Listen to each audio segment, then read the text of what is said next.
మంచి ప్రభుత్వం అంటున్నారు, మీరేమంటారు? మంచి ప్రభుత్వం అయితే ఇంతమంది జనం రారు కదండి.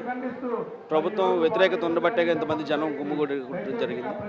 ఇప్పటి వరకు ఏ పథకం సంబంధించినంత వరకు కూడా క్లారిటీ ఇవ్వలేదండి. ఇప్పుడు వరకు మంచి ప్రభుత్వం అంటున్నారు కానీ చాలా ఇబ్బందికరమైన పరిస్థితిలో ఉన్నాం. ఒక్కొక్కటి చేసుకుంటా వస్తున్నాం, టైం పట్టింది. ఇంకెన్ని సంవత్సరాలు పడుతుందండి?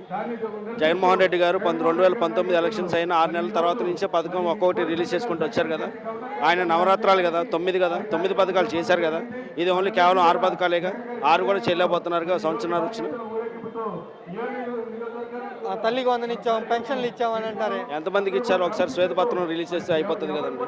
ఎంతమంది జనం, ఎంతమంది ఉన్నారు, ఎంతమంది విద్యార్థులు ఉన్నారు, ఎంతమందికి ఇచ్చారు అనేది ఒక శ్వేతపత్రం విడుదల చేస్తే సరిపోతుంది కదా. ఇంతమంది రోడ్ల మీదకి గవర్నమెంట్కి వ్యతిరేకంగా రావడానికి కారణం ఏంటంటారు? అంత వ్యతిరేకత వచ్చిందా? అంత చాలా వ్యతిరేకత ఉందండి. బస్సులు ఫ్రీ బస్సు అన్నారు, ఇప్పటి వరకు ఎన్ని బస్సులు తిరుగుతున్నాయో ఇచ్చేయలేదు.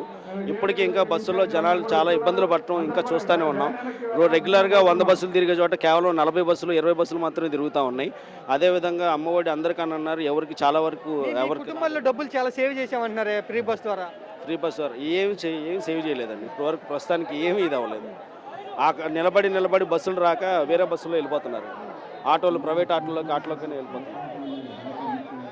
ఏంటి పవన్ కళ్యాణ్ గారు పనితీరు ఎలా ఉంది? డిప్యూటీ సీఎం పవన్ కళ్యాణ్ గారు పెద్దగా ఏం కనపడట్లేదు కదండి. పెద్దగా ప్రశ్నిస్తానన్నది ఏది పెద్దగా ప్రశ్నించట్లేదుగా. సంవత్సరాలు అయిపోయింది, ఇంకేం ప్రశ్నిస్తారు? మెడికల్ కాలేజీలు ప్రైవేటీకరణ చేస్తున్నారు, పీపీపీ అని అంటున్నారు. గవర్నమెంట్ దగ్గర నుంచే అన్ని జీతాలు కూడా ఇస్తామని చెప్పి ఇచ్చేస్తూ ఉన్నారు. ఆ జీవో ఏదో తీసుకొచ్చానన్నారు. ఇంకా అన్నీ చేసేటప్పుడు ప్రభుత్వం ఏం చేయొచ్చు కదా. పీపీపీకి ఎందుకు ఇస్తున్నట్టు?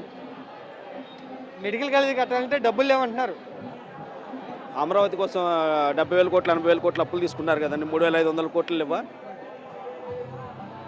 కదా.